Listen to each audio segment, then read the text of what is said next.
Galaxy News Hour live. विगत केही दशकदेखि देशको हरेक जसो क्षेत्रमा राजनीतिकरण भएको छ। अझ शान्ति क्षेत्र हुनुपर्ने विद्यालयहरू राजनीतिको प्रयोगशाला बन्न पुगेका छन्। शिक्षकका सङ्घ सङ्गठन हुन् या विद्यालय व्यवस्थापन समिति हत्याउन गरिएका तिग्दम, ती हरेक क्रियाकलापले शैक्षिक संस्थालाई दलीय राजनीतिका केन्द्र बनाएको छ र मुलुकको समग्र शैक्षिक अवस्था नै जर्जर बन्न पुगेको छ। यतिले नपुगेर देशका प्रधानमन्त्री गाउँ गाउँका विद्यालयमा आफ्नो दलको विद्यार्थी संगठन विस्तार गर्न सार्वजनिक आह्वान गर्दैछन्।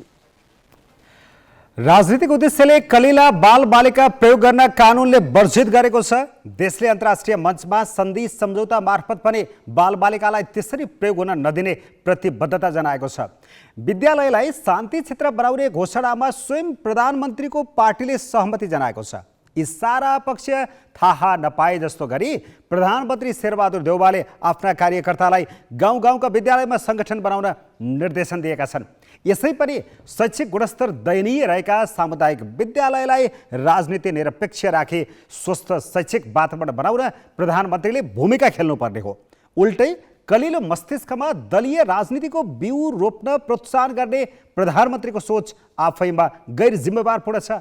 भावी पुस्तालाई पनि विषाक्त बनाउने प्रधानमन्त्रीको अभिव्यक्तिका असर आज ग्यालेक्सी न्युज आवरमा केलाउनेछौँ। साथमा हुनेछ स्थानीय निर्वाचनमा उम्मेद्वारको टुङ्गो नलाग्दा प्रचार प्रसारमा देखिएको अन्यल र गभर्नर प्रकरणमा सरकारमाथि उठेको नैतिक प्रश्न।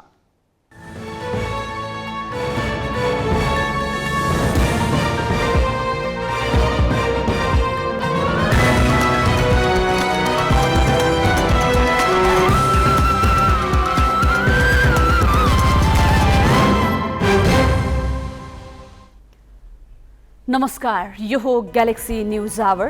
अब हेडलाइन्स।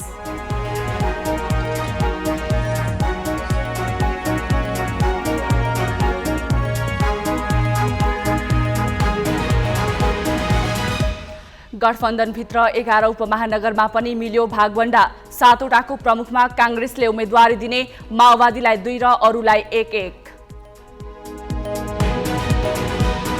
विद्यालयमा भ्रातृ संगठन विस्तार गर्न प्रधानमन्त्री देउवाले दिएको निर्देशन विवादित। शान्ति क्षेत्रमा जनाएको आफ्नै प्रतिबद्धता र कानुनको समेत उल्लङ्घन। अदालतको आदेशमा गभर्नर फर्किएपछि प्रधानमन्त्री र अर्थमन्त्रीमाथि नैतिक दबाव, पूर्वाग्रह नराखी काम गर्ने अधिकारीको प्रतिबद्धता। ढुङ्गागिटी र बालुवा निकासीमा सर्वोच्च अदालतले लगायो रोक, संसदले कानुन नबनाएसम्म खोल्न नपाउने। र मारियोपोलमा आत्मसमर्पण गर्न रुसले दिएको समय सीमा सकिँदा पनि युक्रेनी सेना हतियारकै आशमा फिनल्यान्ड र स्विडेनलाई नेटोमा आबद्ध नहुन पुनः चेतावनी।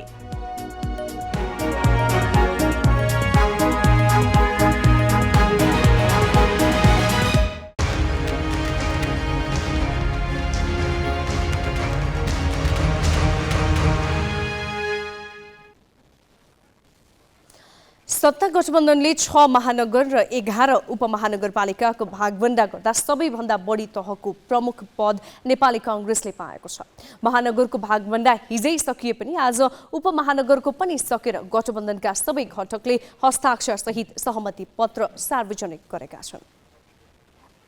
सत्ता गठबन्धनले 6 महानगर र 11 उपमहानगरपालिकाको भागवण्डा गर्दा सबैभन्दा बढी तहको प्रमुख पद नेपाली काङ्ग्रेसले पाएको छ। महानगरको भागवण्डा हिजै सकिए पनि आज उपमहानगरको पनि सकेर गठबन्धनका सबै घटकले हस्ताक्षर सहित सार्वजनिक गरेका छन्। प्रधानमन्त्रीको सरकारी निवास बालुवाटारमा आज भएको सहमति अनुसार काङ्ग्रेसले 3 महानगर र 7 उपमहानगरपालिकाको नेतृत्वको दावी गर्न पाउनेछ। काङ्ग्रेसले महानगरमा काठमाडौँ, ललितपुर र विराटनगर पाएको छ। त्यस्तै उपमहानगरमा धरान, इटरी, कलैया, बुटोल, तुलसीपुर, नेपालगञ्ज र धनगढी काङ्ग्रेसको भागमा परेका छन्। त्यस्तै माओवादीले भरतपुर महानगर तथा जितपुर, सिमरा र घोराई उपमहानगर पाएको छ। नेकपा एकीकृत समाजवादीले निकै रस्साकसीपछि पोखरा महानगर र हेटौडा उपमहानगर हात पारेको छ भने उसले इटहरी र कलैयाको दाबी छाड्नु परेको छ। यस्तै जसपाले वीरगञ्ज महानगर र जनकपुर उपमहानगरमा गठबन्धनका तर्फबाट उम्मेदवारी दिनेछ। महानगर र उपमहानगरको भागभण्डा मिलेपछि बाँकी नगरपालिका, गाउँपालिका र ओडामा 5 दलीय गठबन्धनले यसअघि जारी गरेको मापदण्ड र सहमति अनुसार सिट बाँडफाँड गरी उम्मेदवारी टुङ्ग्याउन गठबन्धनको शीर्ष नेतृत्वले तल्ला तहलाई निर्देशन दिएको छ। गठबन्धनले यसअघि जारी गरेको मापदण्ड, सहमतिको मर्म र भावना अनुरूप सम्बन्धित सहमतिहरूको बैठक बसी अविलम्ब सिट बाँडफाँड गर्ने तथा उम्मेदवारहरूको चयन गर्न निर्देश गरिन्छ। साथै सहमति बन्न नसकेको अवस्थामा 5 दलीय गठबन्धन भित्रै मित्रवत प्रतिस्पर्धा गर्न सकिने समेत समझदारी भयो। सहमति बन्न नसकेका स्थानमा 5 दलीय गठबन्धन भित्रै एक आपसमा समझदारी गरी मित्रवत प्रतिस्पर्धा गर्न सकिने केन्द्रको निर्देशन छ। तैपनि केन्द्रमा गरिएको भागबण्डाप्रति काङ्ग्रेसका धेरै स्थानीय समितिले विरोध जनाएका छन्। क्यामेरामा सञ्जय घिमिरेका साथ अङ्गराज नेउपाने, ग्यालेक्सी फोके, काठमाडौँ। लामो रस्सा कसेपछि सत्ता गठबन्धनले महानगर र उपमहानगरको भागबण्डामा सहमति जुटाए पनि कसले टिकट पाउने भन्ने विषय अन्यलमै छ। प्रमुख प्रतिपक्षी नेकपा एमाले पनि अधिकांश पालिकामा उम्मेद्वार तय गर्न सकेको छैन। मनोनयनका लागि 4 दिन बाँकी रहँदा समेत उम्मेद्वार तय नहुँदा आकांक्षीले आफ्नो प्रचार प्रसार गर्न र आफ्ना एजेन्डा मतदाता समक्ष पुर्याउन पाएका छैनन्। वैशाख 30 गते तय गरिएको स्थानीय तहको निर्वाचनमा तालमेल गरेर प्रतिस्पर्धा गर्ने निर्णय गरेका सत्ता गठबन्धन दलले 6 महानगर र 11 उपमहानगरमा कुन पार्टीले कुन पदमा प्रतिस्पर्धा गर्ने तय गरे पनि बाँकी स्थानीय तहको भागबण्डा भने अझै मिल्न सकेको छैन। नगरपालिका र गाउँपालिकामा तालमेलबारे निर्णय गर्ने जिम्मेवारी प्रदेश तहको समितिलाई दिइएको छ। तर प्रदेश तहको समितिले हालसम्म पनि पालिका तालमेलको खाका तय गर्न सकेका छैनन्। कुन स्थानीय तहको नेतृत्व कुन पार्टीले पाउने र को उम्मेद्वार बन्ने भन्ने विषय प्रष्ट नहुँदा निर्वाचनको मनोनयनको मिति नजिकिँदै गर्दा पनि दलहरूले आफ्नो प्रचारलाई तीव्र पार्न सकेका छैनन्। स्थानीय तहको निर्वाचनको सङ्घारमा छ। नजिकै आइरहेको निर्वाचनको सन्दर्भमा नेपाली कांग्रेस लगायत 5 दलीय गठबन्धनको संयन्त्र पहिला सिट बाँडफाँडको अन्तिम चरणमा चाहिँ अहिले लागि परिराखेको छ। यो सिट बाँडफाँडपछि उम्मेदवारहरूको छनौटको प्रक्रियामा कांग्रेस लाग्नेछ र अरू दलहरू पनि यसमा सम्मिलित छन्। त्यसैले यसमा चाहिँ अत्यन्तै व्यस्त, अत्यन्त गम्भीरतापूर्वक सरिक हुनु परिराखेको कारणले गर्दा अहिले हामी प्रचार प्रसारको काममा लिएर चाहिँ जनस्तरसम्म अथवा घर दैलो दैलोमा जान हामी सकिराखेको छैनौँ। राज्यले चाहिँ चुनाव तोकिसकेपछि अब मिति त तोकिसक्यो, वास्तवमा चाहिँ गएर अब गठबन्धनको सरकार भइसकेपछि अब चुनाव लड्दा पनि गठबन्धन तरिकाले जानुपर्छ र भागबण्डाको कुरा जुन तालमेलको कुरा छ स्थानीय सरकारदेखि माथिसम्म चाहिँ जुन तालमेलका कुरा छन्, पार्टीका कुराहरू केही मतभेद पनि छन्, तीन कुराहरूलाई मध्यनजर गर्दै अनि एक ठाउँमा चाहिँ सल्लाह गरिसकेपछि बल्ल चाहिँ गरेर प्रतिनिधि छनौट भयो भने अनि प्रचार प्रसारमा अगाडि बढिएला। प्रमुख प्रतिपक्षी नेकपा एमाले र उसँग तालमेल गरेका दलले पनि उम्मेद्वार छनौट गर्न सकेका छैनन्। आकांक्षीहरू धेरै भएकाले निर्णय गर्न नसकेको एमाले सत्ता गठबन्धनले भन्दा पहिले आफ्ना उम्मेद्वार टुङ्ग्याउने सम्भावना न्यून छ। उम्मेद्वार नै तय नहुँदा एमाले पनि आफ्ना उम्मेद्वार सहित मतदातामा जान सकेको छैन। हामीले उम्मेदवारी चयन भइसकेपछि र जब उम्मेदवारी दर्ता गरिसकिन्छ, नोमिनेसन दिइसकिन्छ, त्यसपछि तीव्र रूपले त्यो कामलाई अगाडि बढ्छ। अहिले अब उम्मेदवारी तय नहुँदै तपाईँको के हो त भन्दा उम्मेदवार यो भनेर जाने कुरा पनि रहेन र पार्टीको तर्फबाट नेकपा एमाले पार्टीले आफूले गर्ने गतिविधि र आफ्नो कार्यक्रमका बारेमा जनताको एकदमै विराटनगरका 16वटै वडामा आफ्नो गतिविधिहरू अगाडि बढाएको छ। उम्मेदवारीको छनौटको प्रक्रिया लगिरहेको छ। अब इन्टरनल तरिकाले चाहिँ प्रचारको सामग्रीहरू भन्दा तयारीहरूको अवस्था पनि हाम्रो प्रचार विभागले चाहिँ तयारी गरिरहेको छ। उम्मेदवार छनौट भए लगत्तै हाम्रो चाहिँ यो प्रचार सुरु हुन्छ। त्यसपछि प्रमुख दलहरू उम्मेद्वार छनौटमा रुमलिँदा साना दल र स्वतन्त्र रूपमा उम्मेदवारी घोषणा गरेकाहरूले भने विभिन्न माध्यमबाट प्रचार प्रसारलाई तीव्र बनाएका छन्। निर्वाचन आयोगको कार्यतालिका अनुसार मनोनयनका लागि वैशाख 11 र 12 गते तोकिएको छ भने उम्मेद्वारहरूले 11 दिन मात्र प्रचार प्रसार गर्न पाउनेछन्। प्रचारको समय छोटो हुँदा उम्मेद्वारहरू आफ्नो एजेन्डासहित मतदाता समक्ष पुग्न र आफ्ना एजेन्डा स्थापित गर्न पनि समस्या हुने देखिन्छ। जिल्ला सहकर्मीहरूको सहयोगमा बासु खड्का, ग्यालेक्सी पोके, काठमाडौँ।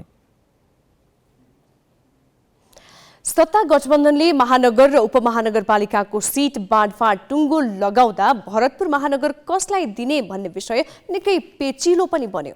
अन्ततः कांग्रेस नेतृत्वले गठबन्धनका तर्फबाट माओवादी उम्मेद्वारलाई सघाउने निर्णय गरेको छ भने एमाले पनि अघिल्लो चुनावमा प्रदेशसभा सदस्यमा कांग्रेस उम्मेद्वारलाई झण्डै दोब्बर मतले पछारेका विजय सुवेदीलाई अघि सारेको छ।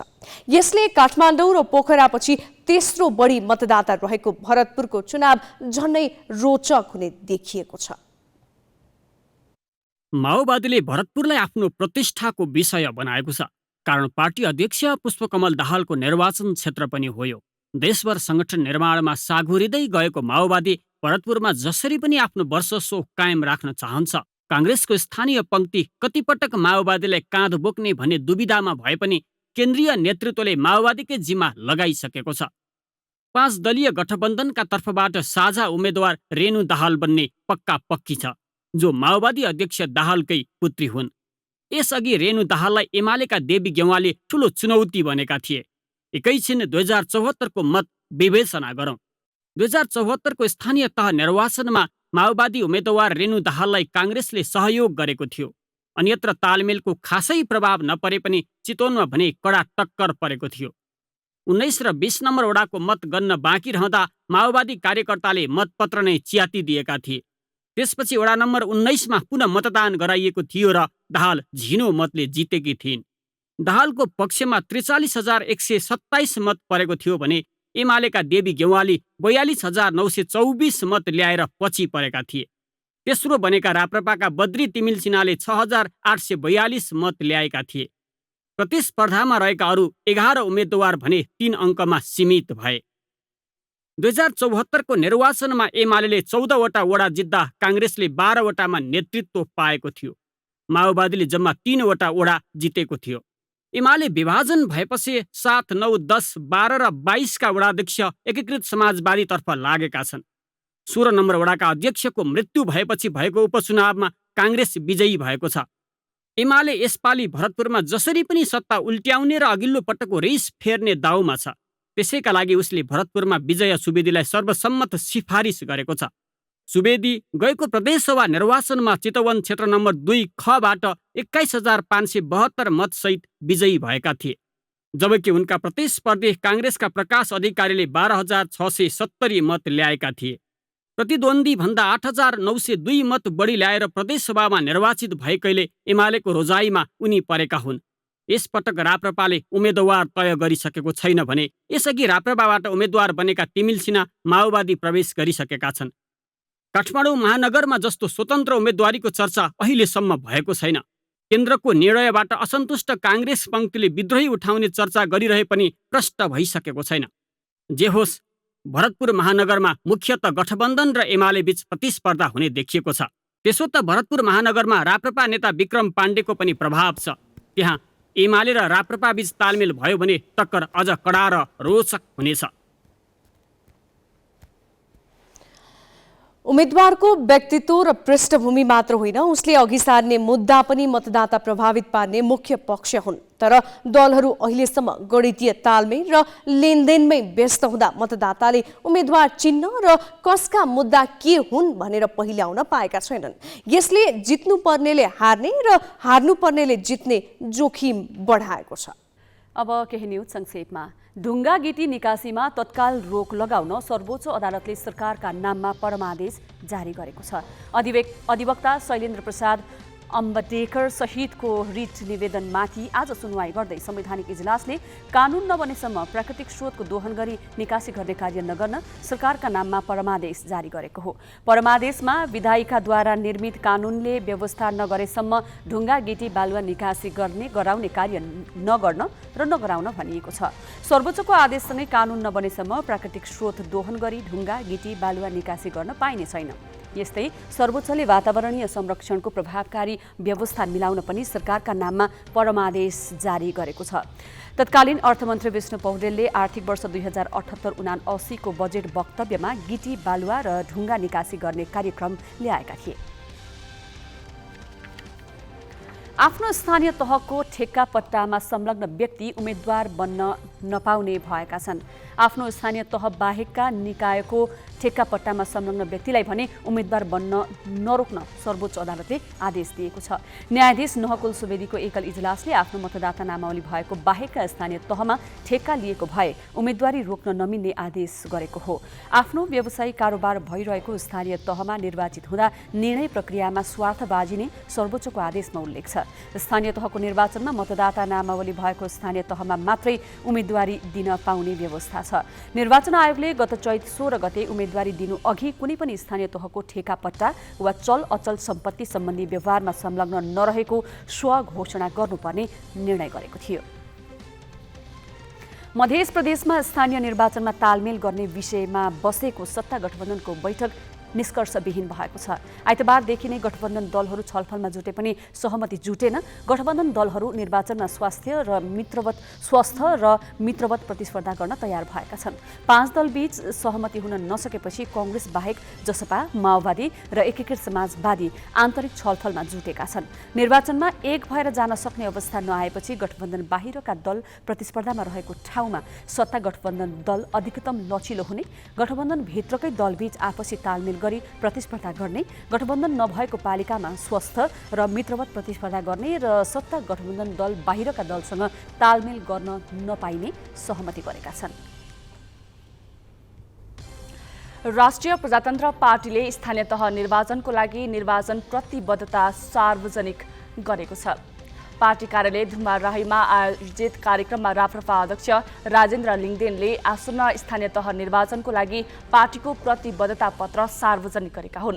प्रतिबद्धता पत्रमा भ्रष्टाचार मुक्त स्थानीय तह, जनतालाई छिटो छरितो सेवा प्रदान, 6 महिनाभित्र विपन्न परिवारको पहिचान र 6 महिनाभित्र सबै स्थानीय ऐनहरूको निर्माण तथा परिमार्जन गर्ने उल्लेख छ। त्यसैगरी 12 कक्षासम्म पूर्ण निशुल्क शिक्षा दिने राप्रपाको प्रतिबद्धता पत्रमा उल्लेख छ। सबै स्थानीय तहमा कम्तीमा एक प्राविधिक शिक्षालय स्थापना गर्ने र सबै विद्यालयमा कम्प्युटर शिक्षा अनिवार्य गर्ने पनि राप्रपाले आफ्नो प्रतिबद्धता पत्रमा उल्लेख गरेको छ। राप्रपाले निशुल्क स्वास्थ्य बीमा, मातृशिशु स्वास्थ्य, विद्यालयका छात्राहरूलाई निशुल्क सेनेटरी प्याड वितरण लगायतका विषयमा पनि प्रतिबद्धता पत्रमा समेटेको छ। स्थानीय तहको निर्वाचन हुनुभन्दा 72 घण्टा अघि नेपाल भारत सीमा बन्द हुने भएको छ। भारतको मधुबनी जिल्ला स्थित जयनगरमा बसेको 2 देशबीचका सुरक्षा अधिकारीको संयुक्त बैठकले वैशाख 30 गते हुने निर्वाचनको लागि 3 दिन सीमा बन्द गर्ने निर्णय गरेको हो। खुल्ला सीमा नाकाका कारण निर्वाचनको बेला सुरक्षा चुनौती बढ्न सक्ने भएकाले 3 दिन अगाडि सीमा नाका बन्द गर्ने निर्णय भएको धनुषाका प्रमुख जिल्ला अधिकारी सुरेन्द्र पौडेलले बताए। बैठकमा सीमा वारपारको सम्बन्ध, 10 गजाको अतिक्रमण, 10 गजाको व्यवस्थापन, दुई पक्षको आन्तरिक सुरक्षा, तस्करी, लागु औषध र मदिरा ओसार पसार नियन्त्रण लगायतका विषयमा पनि छलफल भएको थियो। नाबालिग गायिकामाथि जबरजस्ती करडी प्रकरणमा पीडित भनिएकी गायिकाले नवलपुर जिल्ला अदालतमा पनि बयान फेरेकी छन्। उनले अदालतमा फल शाहले आफूमाथि जबरजस्ती करडी नगरेको र उक्साहटमा परेर जाहेरी दिएको बयान दिएकी हुन्। गायिकाले नवलपुर जिल्ला अस्पतालमा दिएको बकपत्रमा पनि तनहुँ जिल्ला अदालतमा बोलेकै भाषा नै दोहोर्याएकी हुन्। आज नाबालिगको मात्र बकपत्र सकिएको र कलाकार शाहको बकपत्र पनि भोलि हुने जिल्ला अदालत नवलपुरले जनाएको छ। पूर्वपक्षका लागि थुनामा रहेका शाहलाई आजै नवलपुर लगिएको हो। अदालतको आदेशले गभर्नर महाप्रसाद अधिकारी काममा फर्किएपछि सरकारमाथि नैतिक प्रश्न त उठेको छ नै, सरकारले नरुचाएका गभर्नरको फिर्तापछि अब राष्ट्र बैंक र अर्थ मन्त्रालयको सम्बन्ध के होला भन्ने जिज्ञासा पनि सँगसँगै उठेका छन्। यस सम्बन्धी थप सामग्री निमेश बन्जाडेबाट। सरकारले छानबिन थालेपछि निलम्बनमा परेका नेपाल राष्ट्र बैंकका गभर्नर महाप्रसाद अधिकारी अदालतको आदेश बोकेर कार्यालयमा हाजिर भएका छन्। मन्त्री परिषदले 24 चैतमा गभर्नरमाथि अनुसन्धान गर्न न्यायिक समिति गठन गरेपछि उनी निलम्बनमा परेका थिए। उक्त सरकारी कदम विरुद्ध 4 वैशाखमा गभर्नर अधिकारी सर्वोच्च अदालत पुगेका थिए। अदालतले मङ्गलबार अन्तरिम आदेश जारी गर्दै गभर्नर अधिकारीलाई आफ्नो पदीय जिम्मेवारी पूरा गर्न दिनु भनेको थियो। अदालतको आदेशमा गभर्नर कार्यालय फर्किएपछि यसले सरकारलाई भने ठूलो नैतिक दबाब दिएको छ। निलम्बित भएको 12 दिनपछि कार्यालय फर्किँदा गभर्नर अधिकारीलाई भव्य स्वागत भयो। मुख्य द्वारदेखि गभर्नरको कार्यकक्षसम्मै कर्मचारीको लामो लाइन केही घण्टा अघिदेखि नै स्वागत गर्न तम तयार थियो। कुनै नयाँ गभर्नर नियुक्त भएर आउँदा नपाउने स्वागत उनले पाए। उनका गलामा माला र खादा पनि उत्तिकै थिए चुनाव जितेर आएका नेता जस्तै। बालुवाटारमा प्रधानमन्त्री निवाससँगै जोडिएको राष्ट्र बैङ्कमा गभर्नर अधिकारीको यति भव्य स्वागत भइरहँदा बालुवाटारमै रहेका प्रधानमन्त्री शेरबहादुर देउवा र अर्थमन्त्री जनार्दन शर्मा मात्रै होइन, सम्पूर्ण मन्त्री परिषदमाथि नै नैतिक दबाव सृजना भएको छ। समग्रमा सरकारलाई नै नैतिक प्रश्न हो र आधारभूत रूपमा प्रधानमन्त्री होइन, प्रधानमन्त्रीले निर्णय नगरुन्जेल यो आयोग चाहिँ बन्दैन थियो होइन। प्रधानमन्त्री र अर्थमन्त्री लाई चाहिँ ठुलो नैतिक प्रश्न छ र हामी कहाँ पहिलेको दृष्टान्तहरू पनि छ होइन। यो गभर्नरकै केसमा कुरा नमिल्दाखेरि अर्थमन्त्रीले राजीनामा दिएको र त्योभन्दा पहिले अर्थमन्त्रीले राजीनामा दिँदाखेरि अर्थ मन्त्रालय होइन तिमी चाहिँ रक्षा मन्त्रालय बस भन्ने दृष्टान्त पनि छ। त्यसैले एउटा सभ्य प्रजातान्त्रिक मुलुकमा होइन त्यहाँ हो भने चाहिँ स्वतः राजीनामा चाहिँ आउँथ्यो। सर्वोच्च अदालतले गभर्नर हटाउने सरकारी कदम नेपाल राष्ट्र बैङ्क, मौद्रिक नीति र समग्र अर्थतन्त्रको स्थायित्वसँग गाँसिएको भनेर गभर्नरलाई काम गर्न दिनु भनेको छ। सर्वोच्चको यो आदेशपछि राजनीतिक वृत्तबाट पनि मूलतः अर्थमन्त्रीमाथि नैतिक प्रश्नहरू उठाइएका छन्। सत्तासीन दल नेपाली काङ्ग्रेसका महामन्त्री विश्वप्रकाश शर्माले यसअघि पनि यस्तै घटनामा गभर्नरको पुनर्बहालीपछि राजीनामा दिएका तत्कालीन अर्थमन्त्री महेश आचार्यलाई सम्झिए। उनले घुमौरो तरिकाले अर्थमन्त्री शर्माले राजीनामा दिनुपर्ने भनेका छन्। नैतिक मूल्यको प्रस्तुतिले नै सुन्दर बन्दै जान्छ राजनीति। समयले सम्झना गरिरहेको छ काङ्ग्रेस नेता महेश आचार्यलाई, जसले आफ्नो प्रस्तावमा सरकारले गरेको गभर्नर विदायको निर्णय अदालतले उल्टाएपछि अर्थमन्त्रीबाट राजीनामा दिनुभयो। राप्रपा नेता एवं पूर्व अर्थमन्त्री प्रकाश चन्द्र लोहनीले पनि सर्वोच्चको आदेशपछि अब अर्थमन्त्रीमाथि नै जाँचबुझ गर्नुपर्ने बताएका छन्। नेपाल राष्ट्र बैङ्कका गभर्नरको निलम्बनबारे अर्थमन्त्रीको हैकमवादी निर्णय सर्वोच्च अदालतले अस्वीकार गर्यो। यो स्वागत योग्य छ।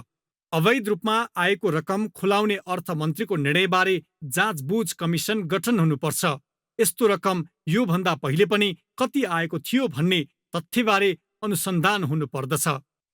सरकारको निर्णय र गभर्नरको निवेदनमा अदालतले अन्तिम निर्णय दिइसकेको छैन। तर नयाँ बजेट निर्माण गर्ने चरणमा रहेको चुनावी सरकारका अर्थमन्त्री र सरकारले नरुचाएका गभर्नर बीचको तिक्ततापूर्ण सम्बन्धले सङ्कटको डिलमा पुगेको नेपाली अर्थतन्त्रलाई सुरक्षित अवतरण गराउन सजिलो भने हुने छैन। यसमाथि नैतिकताको प्रश्नले सरकारलाई कत्तिको पोल्ला भनेर हेर्न जनताका आँखा र कान टाठो बनेका छन्। क्यामेरामा रिकेश सिंहका साथ बिजनेस ब्युरो, ग्यालेक्सी फोके, काठमाडौँ। अदालतको आदेश बोकेर हजारौँवटा राष्ट्र बैङ्क पुगेका गभर्नर महाप्रसाद अधिकारीले पत्रकारहरू माझ केन्द्रीय बैङ्कको स्वायत्तता जोगाउन र प्रणालीको जगेर्ना गर्न अदालतको फैसला महत्त्वपूर्ण रहेको बताए। उनले मौद्रिक नीतिको कार्यान्वयन र वित्तीय स्थायित्वका लागि आफ्नो फिर्ती भएको दाबी पनि गरे। अर्थतन्त्र र केन्द्रीय बैङ्कको सन्दर्भमा यो संवेदनशीलता सबैले बुझिदिनु भएको छ। यसै सिलसिलामा यो बिचमा घटेको घटनाक्रमको लागि मैले सम्मानित सर्वोच्च अदालत समक्ष रिट पेश गरेको थिएँ, निवेदन पेश गरेको थिएँ। त्यस सिलसिलामा हिजो मात्र सम्मानित अदालतबाट अन्तर्कालीन अन्तरिम आदेश प्राप्त भएको छ, जस आदेशअनुसार मलाई आफ्नो पदीय जिम्मेवारी केन्द्रीय बैङ्कको गभर्नरको रूपमा काम निरन्तर राख्ने आदेश भएको हुँदा म आज यहाँ हाजिर भएको छु। मेरो सर्वोच्च अदालत सम्मानित अदालत समक्ष पेश भएको निवेदन त्यहाँ विचाराधीन छ। यसको अन्तिम आदेश हुन बाँकी नै छ र भोलिको दिनमा मैले पेश गरेको निवेदनमाथि थप सुनवाई र कारबाही हुँदै जाँदा यो नेपाल राष्ट्र बैङ्क केन्द्रीय बैङ्कको स्वायत्तता, मौद्रिक नीति, मौद्रिक स्थायित्व, आर्थिक स्थायित्व सम्बन्धमा यसरी नै सकारात्मक चाहिँ सन्देशहरू आउने आशा राखेको छु। अर्थमन्त्री जनार्दन शर्मा र गभर्नर महाप्रसाद अधिकारी एक अर्का विरुद्ध खुलेआम आरोप प्रत्यारोपमा उत्रिसकेका छन्। अर्थमन्त्री शर्माले दायरा नागेर राष्ट्र ब्याङ्कलाई अनुचित प्रभाव र दबावमा राख्न खोजेको कुरा गभर्नर अधिकारीले लिखित रूपमै अदालतमा दर्ज गरेका छन्। गभर्नरको पक्षमा अदालतको आदेश आइसकेपछि सरकारमाथि नै नैतिक दबाव सृजना भएको छ र अब छानबिनको सुई अर्थमन्त्रीमाथि नै सुझाउनु पर्ने देखिएको छ। अब केही न्युज संक्षेपमा। साझा प्रकाशनले नयाँ वर्षको अवसरमा गरेको विशेष पुस्तक प्रदर्शनी जारी छ। साझा प्रकाशनले नयाँ वर्ष 2079 को अवसर पारेर वैशाख 1 गतेदेखि देशभर विशेष पुस्तक प्रदर्शनी गरेको छ। प्रदर्शनीमा साझा प्रकाशनले प्रकाशन गरेका पुस्तकहरू विशेष छुटसहित बिक्रीमा राखिएको छ। काठमाडौँ उपत्यकाभित्र पोलचोक प्रदर्शनी मार्ग र प्रज्ञा प्रतिष्ठानमा पुस्तक प्रदर्शनी भइरहेको छ। धरान, बिर्तामोड, विराटनगर, राजविराट, जनकपुर, त्रिशुली, चितवन, भरतपुर, दाङ, बुटवल, पोखरा र धनगढीमा पनि प्रदर्शन जारी रहेको साझा प्रकाशनले जनाएको छ। विशेष पुस्तक प्रदर्शनी वैशाख 15 गतेसम्म चल्नेछ। युक्रेनको मरियोपोलमा सेनालाई आत्मसमर्पण गर्न रुसले दिएको समय सीमा सकिँदा पनि युक्रेनले आत्मसमर्पण नगर्ने बताएको छ। मरियोपोललाई चारैतर्फबाट रुसी सेनाले घेरिसकेको भए पनि केही क्षेत्र युक्रेनी सेनाको कब्जामा छ। युक्रेनी नेभी कमान्डर जनरल सेर्ही भोलिन्याले एक भिडियो सन्देश जारी गर्दै रुससँग आत्मसमर्पण नगर्ने बताएका छन्। उनले विश्व समुदायसँग हतियार सहयोगका लागि अपिल समेत गरेका छन्। 500 जना घाइते सेना र सयौं महिला र बालबालिका सेनाको शरणमा रहेको समेत सैन्य कमान्डर भोलिन्याले जानकारी दिए। यसैबीच युक्रेनले मरियोपोलबाट नागरिकको उद्धार गर्न चाहेको बताए पनि रुसले कुनै जवाफ दिएको छैन। मरियोपोलमा अझै पनि 1 लाख भन्दा बढी नागरिक फँसेको अवस्थामा छन्। यता फिनल्यान्डले नेटोमा आबद्ध हुने बारे संसदमा छलफल सुरु गरेको छ। रुसको विदेश मन्त्रालयले फिनल्यान्ड र स्विडेन दुवै राष्ट्रलाई बारम्बार नोट गराउँदा पनि नेटो सदस्यता लिन अघि बढे त्यसको परिणामप्रति पनि सचेत रहन चेतावनी दिएको छ। 13औं दक्षिण एसियाली खेलकुद सागका स्वर्ण विजेता सनिल शाही र भूपेन्द्र थापा वीर गणेशमान सिंह राष्ट्रिय बक्सिङको सेमिफाइनलमा प्रवेश गरेका छन्। प्रहरीका सनिलले 69 केजी तौल समूहको क्वार्टर फाइनलमा एपीएफका विक्रम चौधरीलाई हराउँदै अन्तिम 4मा स्थान बनाए। यही तौल समूहमा नेपाली सेनाका भरत चन्द पनि सेमिफाइनलमा प्रवेश गरेका छन्। प्रहरीकै भूपेन्द्र थापाले भने 63 केजी तौलमा प्रदेश 2 का रवन ओलीलाई मात दिए। यस्तै 52 केजीमा सेनाका प्रेम चौधरी नेपाल प्रहरीका चन्द्रबहादुर थापाले क्वार्टर फाइनल खेल जिते। 67 केजीमा आर्मीका इन्द्र सुनार र नेपाल प्रहरीका शम्भु राजवंशी अन्तिम 4मा स्थान बनाउन सफल रहे। महिलातर्फ प्रहरीकी दिवाना शर्माले प्रदेश 4 की अस्मिता थापालाई हराइन्। यही तौल समूहमा एपीएफकी सानुमाया थिङ पनि सेमिफाइनलमा पुगिन्। 60 केजीमा सेनाकी सङ्गीता दङ्गाल र प्रदेश 3 की शशिकला राई सेमिफाइनल पुगे। 12 तौल समूहको सेमिफाइनल खेल भोलि हुनेछ। सञ्जय लामा र भुवन कुमार रोका समग्रमा 8 अन्डर 128 को नतिजामा सूर्य नेपाल च्यालेन्जको दोस्रो दिन संयुक्त रूपमा शीर्ष स्थानमा उक्लन सफल भएका छन्। रोयल नेपाल गल्फ क्लबमा सञ्जय लामाले 6 अन्डर 62 को उत्कृष्ट प्रदर्शन गरे। उनले बोगी रहित खेल्ने क्रममा पहिलो र चौथो होलमा 1-1 शट बचाए र फ्रन्ट 9 2 अन्डर 32 मा सकाए। ब्याक 9 मा भने 4 शट जुगाउन सफल रहे। उनले ब्याक 9 4 अन्डर 30 मा पूरा गरे। सञ्जयलाई चुनौती दिन भुवन सफल रहे। उनले 4 अन्डर 64 मा दोस्रो दिनको खेल सकाए। उनले फ्रन्ट 9 मा 2 बोगीका विरुद्ध 5 बोगी प्रहार गर्दा फ्रन्ट 9 3 अन्डरमा पूरा गरे। ब्याक 9 मा 11औं होलमा 1 शट खेर फाल्दा 14औं र 18औं होलको बर्डीले ब्याक 9 1 अन्डरमा सकाउँदै उपाधि दावेदारी प्रस्तुत गरे। बिजनेस न्यूज का साथमा कर्पोरेट पे व्यावसायिक भुक्तानीलाई सरल बनाउँदै प्रणालीमा आबद्ध हुन आजै आफ्नो ब्याङ्क तथा वित्तीय संस्थामा सम्पर्क गर्नुहोस्। नेपाटप सब ठिकठाक। नेपाटप सब ठिकठाक।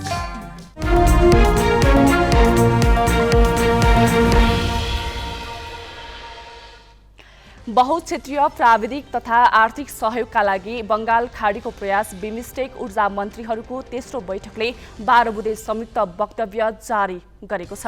बैठकले ग्रेड इन्टरकनेक्सन कोअर्डिनेसन कमिटी BGICC स्थापना गर्ने निर्णय गरेको छ। त्यस्तै यसअघि भएको विद्युतीय प्रसारण लाइन सम्बन्धी समझदारी पत्रको कार्यान्वयन गर्ने गरी बैठकमा प्रतिबद्धता जनाइएको छ। बैठकले एसियाली विकास बैंकको सहयोगमा बिमस्टेक ग्रेड इन्टरकनेक्सन गुरु योजना बनाउन BGICC लाई निर्देशन दिएको छ। आज भर्चुअल रूपमा भएको बैठकमा ऊर्जा जलस्रोत तथा सिँचाइ मन्त्री पम्फा भुसालले ऊर्जा सुरक्षाका लागि सामूहिक प्रतिबद्धता अपरिहार्य रहेको बताएकी थिइन्। शेयर बजार परिसूचक नेप्से आज 36 अङ्कले घटेको छ। मंगलबार 13.37 अङ्कले बढेर बन्द भएको नेप्से आज 36.73 अङ्कले घटेर 2320 बिन्दुमा छरेको छ। 13 वटै सम्मको परिसूचक ओह्रालो लागि पनि कारोबार रकम भने केही बढेको छ। मंगलबार 1 अर्ब 32 करोड रुपियाँको शेयर कारोबार भएको थियो भने आज 1 अर्ब 45 करोड रुपियाँको कारोबार भएको छ। तपाईका बालबालिका स्कुल गएर के कस्ता गतिविधिमा सामेल हुन् भन्ने चाहनुहुन्छ? पक्कै पनि तपाईँ भन्न सक्नुहुन्छ पढाइ, खेलकुद, बौद्धिक र शारीरिक विकासका अरू स्वास्थ्य गतिविधि।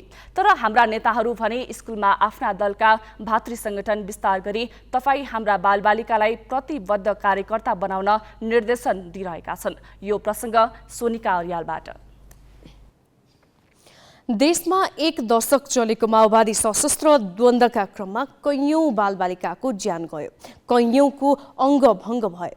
त्यसबाहेक अन्य आन्दोलनमा समेत बालबालिकाको दुरुपयोग गरी उनीहरूको भविष्य अन्धकारमा धकेलियो। त्यसैलाई मध्यनजर गरी विद्यालयमा कुनै पनि दलीय गतिविधि नगर्ने राजनैतिक दलले प्रतिबद्धता जनाए।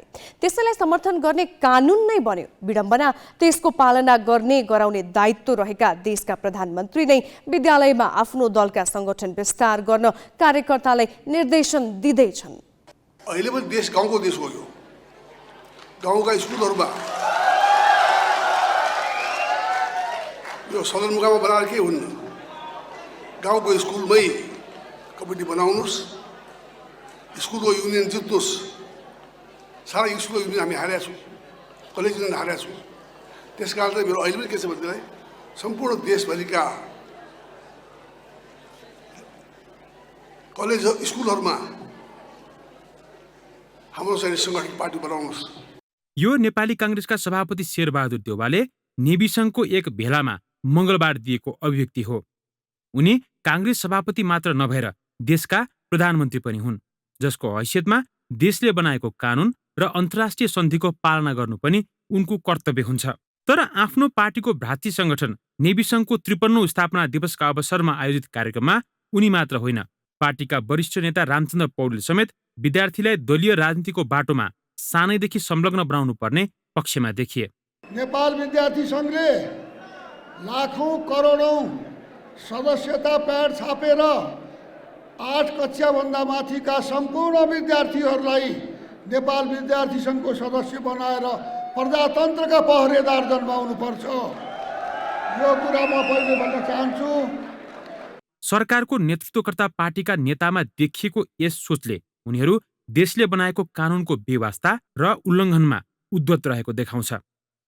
प्रधानमन्त्री देउबा र वरिष्ठ नेता पौडेलले आफ्ना पार्टीका भातृ संगठनका विद्यालयमै संगठन गर्नुपर्ने भनेका छन्, जबकि 18 वर्ष मुनिका बालबालिकालाई दलीय राजनीतिको अभिष्ट राखी संगठित र परिचालित गर्नु कानुन विपरीत हो। हाम्रो कानुनले के भन्छ त? बालबालिका सम्बन्धी ऐन 2075 दफा 7 को 7 कुनै पनि बालबालिकालाई सेना, प्रहरी र सशस्त्र समूहमा भर्ना गर्न र प्रत्यक्ष वा अप्रत्यक्ष रूपमा सशस्त्र द्वन्द्व वा राजनीतिक उद्देश्यका लागि प्रयोग गर्न पाइने छैन। दफा 66 को 2 राजनीतिक प्रयोजनका लागि संगठित गर्ने वा हडताल, बन्द, चक्काजाम, धरना वा जुलुसमा प्रयोग गर्ने कार्य बालबालिका विरुद्धको कसुर हुने। त्यसो त 2063 साल अघि 10 वर्षसम्म चलेको माओवादी सशस्त्र सङ्घर्षका क्रममा बालबालिकाको हदैसम्म दुरुपयोग भएको थियो। त्यस क्रममा 600 भन्दा बढी विद्यार्थीले ज्यान गुमाएका थिए भने कैयौं घाइते भए। यसै गरी विभिन्न आन्दोलनका क्रममा बालबालिका दुरुपयोग हुन थालेको भन्दै आलोचना भएपछि विद्यालयलाई शान्ति क्षेत्र घोषणा गरियो, जसमा काङ्ग्रेसले पनि हस्ताक्षर गरेको छ। त्यसैले पनि यो वक्तव्य आफ्नै दलको प्रतिबद्धता विपरीत छ। सम्माननीय प्रधानमन्त्रीज्यूले बाल अधिकारको पक्षमा संयुक्त राष्ट्र सङ्घमा धेरैचोटि बोल्नु भएको छ, प्रतिबद्धता जाहेर गर्नुभएको छ होइन। बालबालिका शान्ति क्षेत्र भन्ने अभियानमा हस्ताक्षर गर्नुभएको छ र अहिलेको सहमति कुरा के हो भने विद्यालयहरूमा राजनीतिक दलहरूको शाखा उपशाखा खोल्ने होइन, त्यसलाई केटाकेटीहरूलाई चाहिँ राजनीतिकरण गर्ने त्यस्तो कामहरू चाहिँ नगर्ने भन्ने उहाँहरूकै सहमति हो। त्यसमाथि नियम कानुनले पनि त्यस्तो जोखिमपूर्ण कुराहरू, अप्ठ्यारोपूर्ण कुराहरूमा लागू गर्नु हुँदैन भन्ने कुराहरू हो। नेपालको शैक्षिक क्षेत्रको दुर्दशा हुनुको प्रमुख कारण दलीय राजनीतिको अखडा शैक्षिक संस्थालाई बनाउनु हो। दलै पिछेका विद्यार्थी संगठन बीच स्रोत साधन कब्जाका लागि हुने भिडन्तले शैक्षिक संस्थाहरू युद्धस्थल जस्ता बनेका छन्। त्यसैले शिक्षालाई थप ध्वस्त पार्ने र भावी पुस्तालाई पनि बर्बाद बनाउने खालका अभिव्यक्ति देशको प्रधानमन्त्रीले दिनुलाई शिक्षाविदहरू अपराध कर्म नै भन्छन्। प्रधानमन्त्री र रामचन्द्र पौडेलले गरे त्यो दुईटीले गरेको जुन नेपाली काङ्ग्रेसका अथवा चाहिँ विद्यार्थी के अरे नेभी सङ्घका केटाकेटीहरू भनेर भन्छ बनाउने भनेको ठाडै अपराध कर्म हो, बेठिक काम हो, गर्नु नहुने काम हो। किन त्यसो भने नि त्यसको कारण के हो भनेदेखि नि विद्यार्थीहरूलाई उमेर परिपक्व हुनलाई 16 वर्ष चाहिने भन्ने, 16 वर्षको केटाकेटीहरू नभएसम्म वा 18 वर्षको केटाकेटी नभएसम्म त उनीहरूलाई त कमसेकम आफूले निर्णय गर्न दिनुपर्छ नि त। त्यो किसिमको तरिकामा चाहिँ उनीहरूलाई निर्णय दिने अधिकार खोसे, एउटा त्यो हो। दोस्रो, नेपालमा चाहिँ मान्छे बनाउने हो कि दलको मान्छे बनाउने हो, के हो यो साँच्चै? विगतमा एमाले निकट संगठनका तत्कालीन अध्यक्ष ठाकुर गैरीले कक्षा 4 देखि नै संगठन गर्न भन्दै बाल अखिलको प्रस्ताव ल्याएका थिए, जुन चर्को आलोचनापछि बिचैमा रोकिएको थियो। अहिले प्रधानमन्त्रीबाट आएको यो अभिव्यक्ति कानुनको बर्खिलाप मात्र होइन, हाम्रा नेताहरू आफ्नो राजनीतिक लाभका निम्ति बालबालिकाको कलिलो मस्तिष्क गिजोल्न र सार्वजनिक संस्थाको वातावरण बिथोल्न कुन हदसम्म उद्यत हुँदा रहेछन् भन्ने थप छल्लङ्ग पारेको छ। क्यामेरामा सुशील बास्कोटाका साथमा पवन पौडेल, ग्यालेक्सी 4K, काठमाडौँ। अब पालो सही कि गलतको।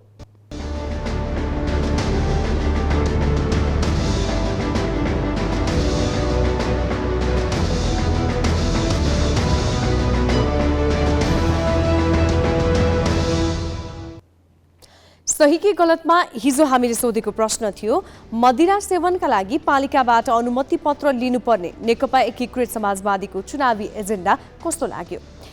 ग्यालेक्सी एपमा सहीको पक्षमा 27% र गलतको पक्षमा 73% मत प्राप्त भएको छ। मत व्यक्त गर्नुहुने सम्पूर्ण दर्शकलाई धन्यवाद। अब आजको प्रश्न, स्कुलमा पार्टीका विद्यार्थी संगठन खोल्न प्रधानमन्त्री शेरबहादुर देउवाले दिएको निर्देशन कस्तो लाग्यो? तपाईले आफ्नो मत ग्यालेक्सी 4K टिभी एपमा गएर राख्न सक्नुहुन्छ। यसको अन्तिम परिणाम भोलिको न्युज आवरमा प्रसारण गरिनेछ। Galaxy app Google play store र एप स्टोरबाट डाउनलोड गर्न सक्नुहुन्छ। झापाको बिर्तामोड स्यालडाँगी क्षेत्रमा रहेको भद्रपुर माध्यमिक विद्यालयको जमिनमा 1200 भन्दा बढी घरधुरी सुकुम्बासी बस्छन्। उनीहरूलाई आउँदै गरेको स्थानीयता निर्वाचनप्रति खासै चासो छैन। नेताहरूले हरेक पटक भोट बैंकका रूपमा प्रयोग गरेकोमा उनीहरू निराश छन्। हेरौँ संवाददाता नारायण अर्यालले तयार पारेको यो सामग्री। दर्शकवृन्द, म यति बेला बिर्तामोड नगरपालिका वार्ड नम्बर 6 स्थित स्यालडाँगी भन्ने स्थानमा आइपुगेको छु। यो बिर्तामोड नगरपालिका पूर्वी नेपालकै व्यापारिक केन्द्रले व्यापारिक दृष्टिकोणले हब मानिन्छ। तर यही नगरपालिकामा रहेको यो क्षेत्र, यो स्यालडाँगी क्षेत्र भने पिछडिएका वर्ग अथवा सुकुम्बासी बस्ती सुकुम्बासीहरूको बसोबास रहेको छ। अब आउँदै गरेको स्थानीय तहको निर्वाचनका लागि यो क्षेत्रका नागरिकहरूले स्थानीय तहको निर्वाचन कसरी बुझेका छन्? भोट माग्न आउने मान्छेहरूलाई तपाईँहरू के भन्नुहुन्छ, के माग्नुहुन्छ?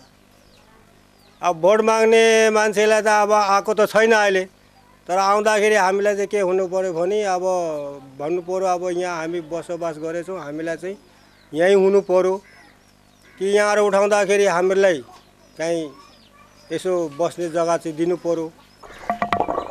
आमा, अनि चुनाव आउँदैछ भन्दैछ नि त, चुनाव आउँदै गरेको कुरा तपाईँलाई थाहा छ? म त थाहा छैन बाबु, किन म त अब बिमारी 1 वर्ष भइसक्यो, बिमारी निको भएको छुइनँ। अनि पहिला चुनावमा भोट हाल्न जानुभयो? हाल्नुभयो भोट? भोट त हाल्ने होइन, उनीहरूले अब के गर्दै हुन्थ्यो तपाईँलाई? यस्तो अगाडि भनेको थियो बोले टोइलेट दिन्छ बाथरुम दिन्छ केही दिएन आफै बनाए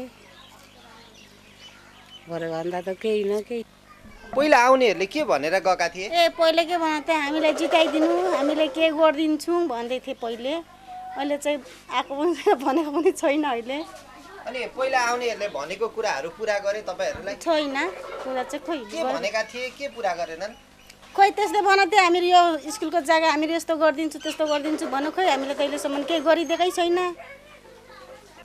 चुनाव आउँदैछ नि थाहा छ हजुर थाहा छ अनि पहिला चुनावमा भोट माग्न आउनेहरूले के दिन्छौँ भनेका थिए तपाईँले त यो ठेला चलाइरहनु भएको छ त्यति बेला तपाईँ जस्ता मान्छेलाई के भनेका थिए पुरा गरिदिए आउने बेलामा त धेरै थोक भन्छ अनि आफ्नो काम भइसकेर कुर्सीमा बसिसक्यो भने हाम्रो उयो फेरि जहाँको त्यहीँ हामी त भेट्नु पनि साह्रो पर्छ यहाँ सानोदेखि भेट्नु जानुपर्छ उहाँ अफिसमा उहाँ थानामा केही पर गयो भने थालाले ठुलो मान्छेसँग कुरो पनि गर्नु दिँदैन अनि अब पनि त फेरि चुनाव आउँदैछ भोट माग्न आउलान् के भन्नुहुन्छ तिनीहरूलाई अब चाहिँ भोट माग्ने आउनलाई हुन्छ भन्ने भोट चाहिँ अब जे मत दिनु छ जे मत दिने अब भोट हाल्नु इच्छा लागे हाल्ने हो न इच्छा लागे नहाल्ने यसपालि भोटै नहाल्ने उयो चाहिँ गरेको छ हामीले चुनावमा भोट माग्न आउनेलाई के माग्ने तपाईँ यसपालि के माग्ने माग्ने नि अब के मनमा राखेको कुराहरू माग्ने पुरा गरिदियो भने उसैलाई भोट हाल्ने भन्नु त के माग्न आँट्नु भएको छ अब के गर्नु त नानी केटाकेटी अपङ्ग भएर बसेको छ तिनीहरूलाई चाहिँ हातखुट्टा बनाइदियोस्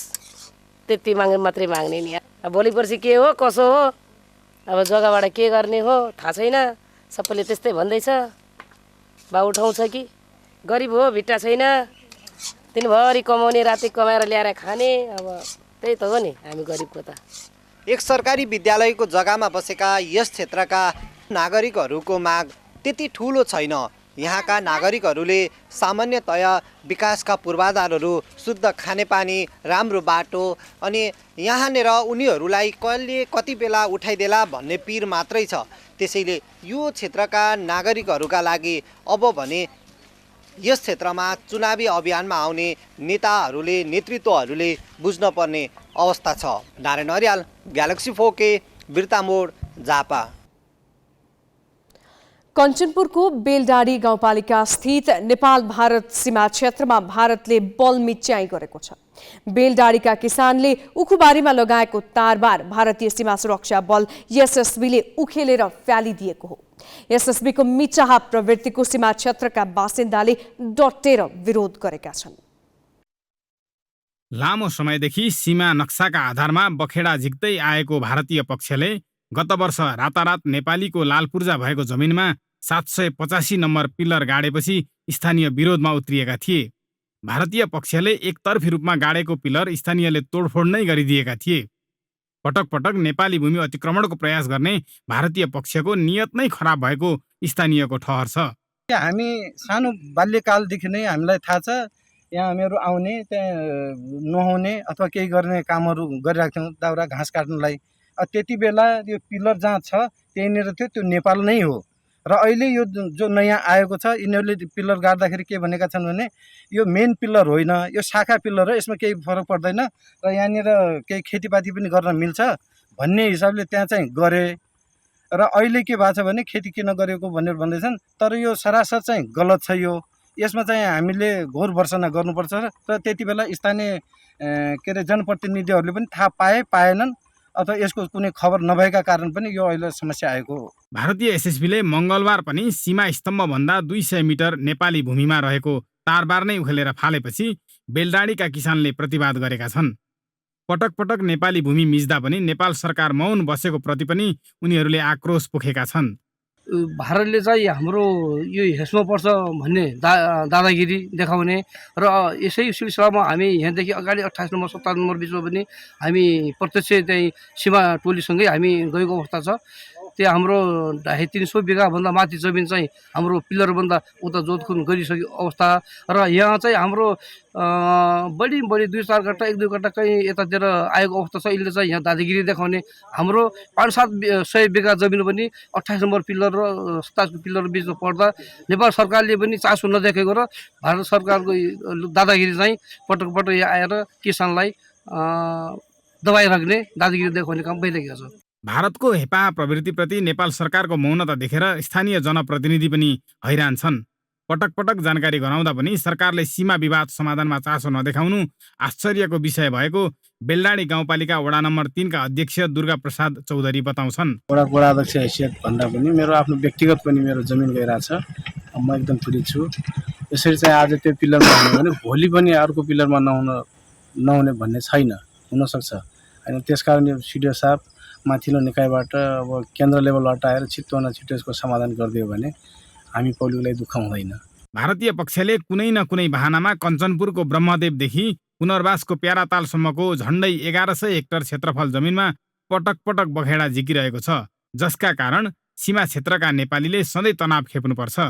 तर समस्या समाधानका लागि नेपाल सरकारले यथेष्ट पहल गर्न सकिरहेको छैन।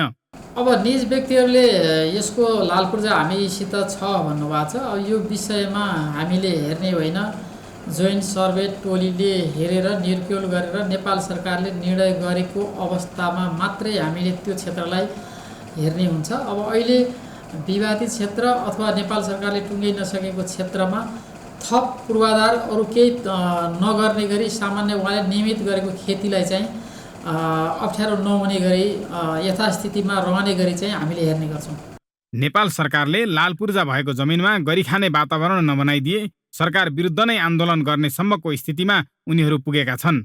समय अघि बेलौरी नगरपालिका वडा नम्बर 8 स्थित 38 नम्बर फिलर क्षेत्रमा पनि घुसेका थिए र आज पुनः बेलडाँडी गाउँपालिका वडा नम्बर 3 अन्तर्गत यहाँ भारतीय पक्षले बखेडा झिकिरहेको छ। नेपाली भूमिमा भारतीय पक्ष आएर हतियारधारी समूह जत्था आएर यहाँ नेपालीले आफ्नो अन्नबाली रक्षाका निमित्त लगाएको तारबारलाई उखेलिरहेको छ र विवाद पटक पटक झिकिरहेको छ।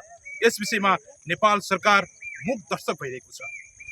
सीमा समस्याको समाधान गर्न नेपाल सरकारले कूटनीतिक पहल गरोस्, हामी यति भन्छौँ। शीतल भट्ट, ग्यालेक्सी 4K, कञ्चनपुर। हामी ग्यालेक्सी न्युज आवरको अन्त्यमा छौँ। जाँदा जाँदै हेडलाइन्स।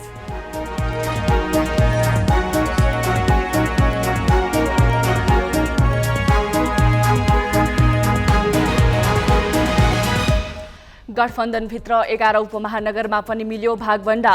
7 वटाको प्रमुखमा काङ्ग्रेसले उम्मेदवारी दिने, माओवादीलाई 2 र अरूलाई 1-1। विद्यालयमा भ्रातृ संगठन विस्तार गर्न प्रधानमन्त्री देउवाले दिएको निर्देशन विवादित। शान्ति क्षेत्रमा जनाएको आफ्नै प्रतिबद्धता र कानुनको समेत उल्लङ्घन। अदालतको आदेशमा गभर्नर फर्किएपछि प्रधानमन्त्री र अर्थमन्त्रीमाथि नैतिक दबाव, पूर्वाग्रह नराखी काम गर्ने अधिकारीको प्रतिबद्धता। ढुङ्गा गिटी र बालुवा निकासीमा सर्वोच्च अदालतले लगायो रोक, संसदले कानुन नबनाएसम्म खोल्न नपाउने।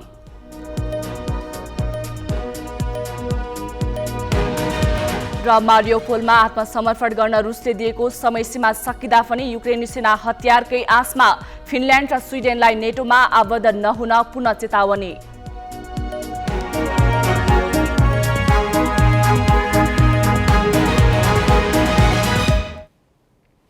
आजलाई ग्यालेक्सी न्युज आवर सकियो। नमस्ते।